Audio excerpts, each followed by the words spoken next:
প্রায় দেড় যুগ ধরে দেশের বুকে নিজের প্রাণপ্রিয় নেতাকে তারা দেখতে পাচ্ছেন না। তবে এবার তিনি আসছেন নিজের চোখে, তাই তাকে না দেখলেই নয়।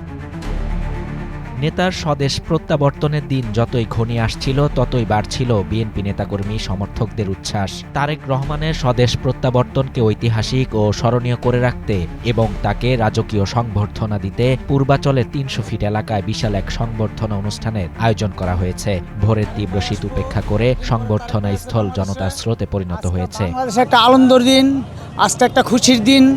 বৃহস্পতিবার সকালে পূর্বাচলের ৩০০ ফিট হাইওয়েতে সারা দেশ থেকে অনুষ্ঠানস্থলে আসতে শুরু করেছেন হাজার হাজার নেতাকর্মী। কুড়িল থেকে শুরু করে মঞ্চ এলাকা নেতাকর্মীদের ঢল নেমেছে। নেতাকর্মীদের মধ্যে ব্যাপক উৎসাহ ও উদ্দীপনা লক্ষ্য করা গেছে। সবার মুখে মুখে একটি স্লোগান, লিডার আসছে। এছাড়া স্লোগান, প্ল্যাকার্ড আর নেতাকর্মীদের উচ্ছ্বাসে পুরো এলাকা যেন বিশাল উৎসব কেন্দ্রে পরিণত হয়েছে।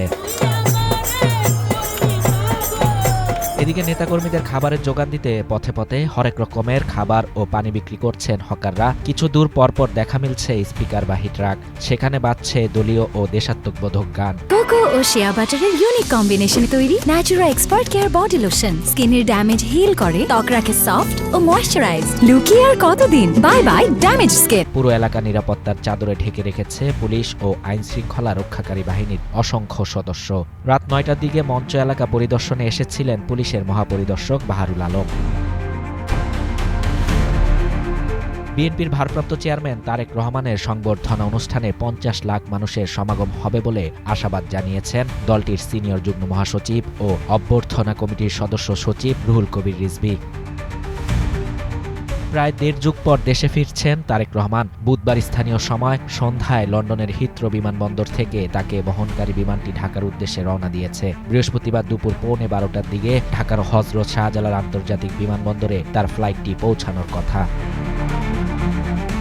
এদিকে রাজধানীর বসুন্ধরায় এবার কেয়ারে ভর্তি বিএনপি চেয়ারপারসন বেগম খালেদা জিয়াকে দেখতে আসবেন তারেক রহমান। তাই ভোরের আলো ফোটার সাথে সাথে এবার কেয়ারের সামনে জড়ো হতে শুরু করেছেন দলের নেতাকর্মীরা। স্লোগানে স্লোগানে মুখরিত হয়ে উঠেছে এবার কেয়ারের সামনের সড়ক। ভারপ্রাপ্ত চেয়ারম্যানকে এক ঝলক দেখার আশায় নেতাকর্মীদের উচ্ছ্বাসের কোনো কমতি নেই।